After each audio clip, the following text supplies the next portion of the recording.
સુરત શહેરની ઘટના હેલ્મેટની અમલવારી પહેલા અકસ્માતની ઘટનામાં 2 યુવાનોના મોત ડિવાઈડર સાથે ભટકાતા ગંભીર રીતે ઇજાગ્રસ્ત બંને યુવાનોના ટૂંકી સારવાર બાદ મોત। અકસ્માતમાં 3 મિત્રો ઇજાગ્રસ્ત થયા હતા, જે પૈકી એકની હાલત ગંભીર। ત્રણેય મિત્રો એક જ મોટરસાયકલ પર સવાર હતા। ઉમરાથી અઠવા ગેટ તરફ જતી વેળાએ મોટરસાયકલ ડિવાઈડર સાથે ભટકાઈ હતી।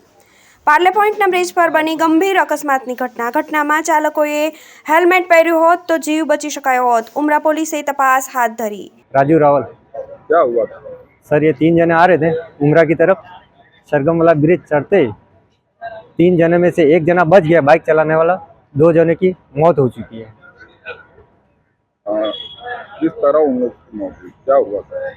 सर बाइक पे आ रहे थे ये 3 जने, गिरने के बाद में डिवाइडर के ऊपर तुरंत मौत हो चुकी है 2 जने की। एक जना बच गया।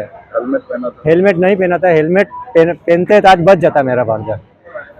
हेलमेट पहनने के लिए सभी के लिए अच्छा है। Reporter Arvind Rathod, GTV news, सूरत।